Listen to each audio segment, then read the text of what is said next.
Welcome to Hardfire. I'm Ronald Wieck, and this is the continuation of last week's show that featured Alexander Ace Baker, a studio musician, who is presenting a rather intriguing thesis.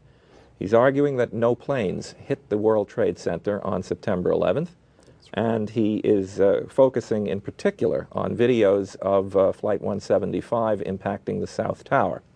My other guest is Steve Wright, again, a major figure in the feature films and video industry. He's written 2 books, Digital Compositing for Film and Video, and Compositing Visual Effects, Essentials for Aspiring Artists. I should say a brief word. We are not ignoring the eyewitnesses to the crash. I wanted to let this issue resolve itself. I wanted the video analysis to speak for itself with commentary from our 2 guests.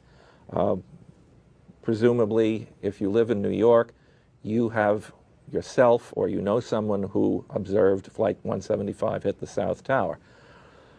The point is that history asks interesting questions. When we look back on an event, we want to know how it is that we can claim to know something. If we rely only on eyewitness accounts, we have an unreliable basis for knowledge. In other words, we know that Custer and his command were wiped out at the Battle of Little Bighorn, but there's no one alive today who was there. Now, yes, there are thousands of eyewitnesses to the plane that hit the South Tower, but in 60 years, there won't be. Now, we really need to know if the video evidence we have tells a true story. And that's what we're going to continue discussing tonight. I turn it over to Ace Baker, who is going to make a claim. Well, thanks, Ron. First of all, you said there's thousands of eyewitnesses to this plane that allegedly hit. I haven't been able to find 1,000. I haven't been able to find 100. I haven't been able to find actually very many at all. There are, in fact, a number of eyewitnesses who were there, who saw it with their own eyes, and who reported live or slightly after the fact, who said there was no plane, who said the building just exploded. And there's not just one of those. There are quite a few of those, and I'll get to some of those in a moment. Well, the gorilla in the room is that there is no one who's writing letters to the editor or calling into talk radios to say, hey, what's going on? There was no plane. That simply didn't happen. Gee, Ron, you know why that might be? That might be because people like Ron Wieck have a habit of calling people insane and other disgusting, vile things who come out and try to actually just analyze the evidence. That's because people like me get banned from discussion forums simply for presenting that evidence. Well, people no, you weren't banned from the JREF, the James Randi Educational Forum, for presenting evidence. And in fact, I don't support your ban. I wish you were reinstated. Did you call me insane? Oh, yes, I did. How many times? Oh, quite a few. Do you think people like that? No, but Ron? Ace, quite frankly, you seem to be in the grip of a delusion. I have to ask you right now, is there anything that we could produce that would change your mind? Is there anything that Steve Wright can show you that would affect your beliefs? I would say that if WNYW television were to release a broadcast quality copy of Chopper 5, that might actually go a long way, and let me analyze it. Let us look at it and see what's actually there.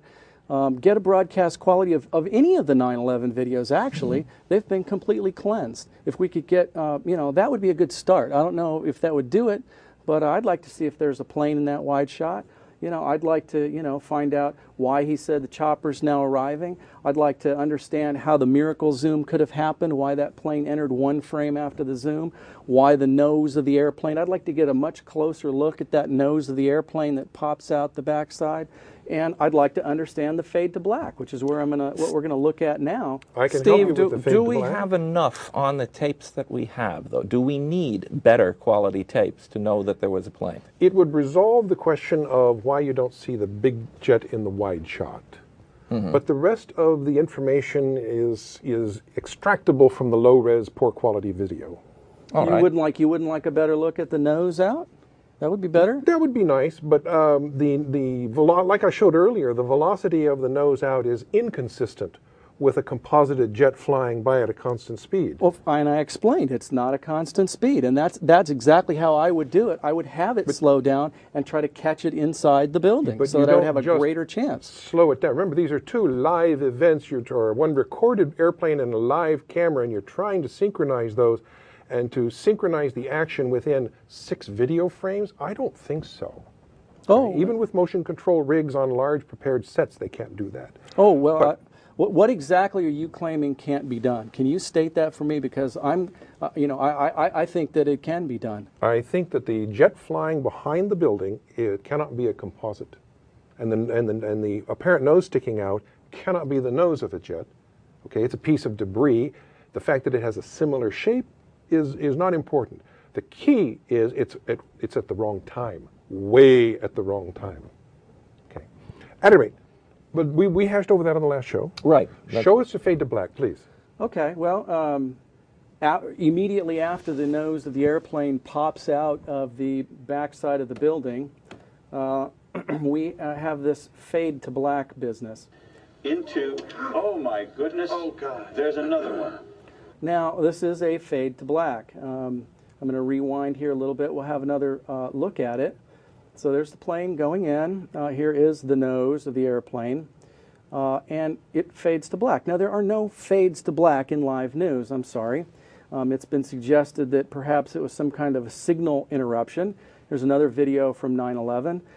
Here's a helicopter shot. This is a signal interruption. We do get those in live helicopter shots.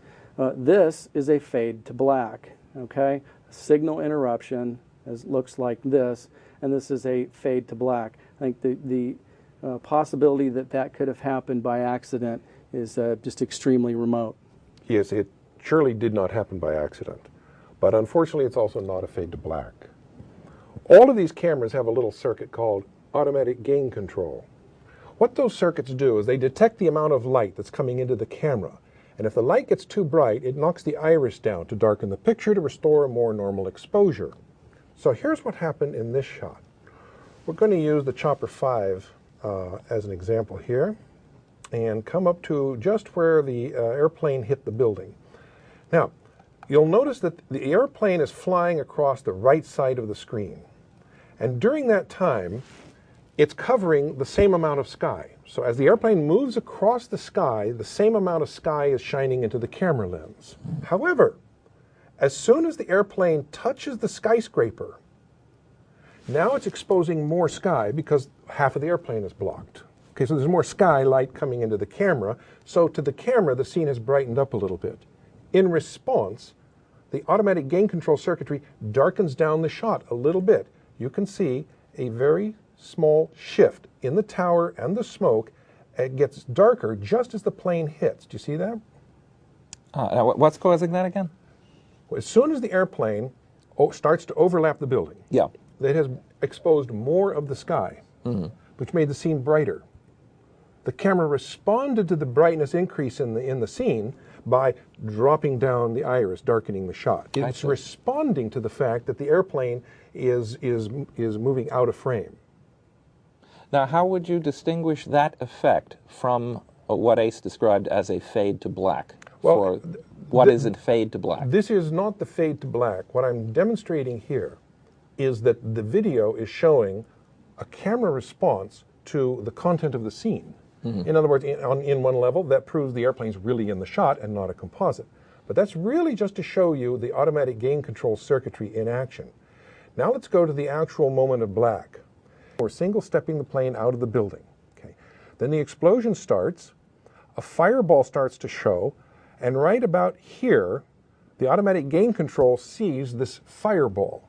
And just like a human being who closes his eyes and ducks away from a bright light, the camera is starting to iris down the picture in response to this flare of fire. So it goes down in 2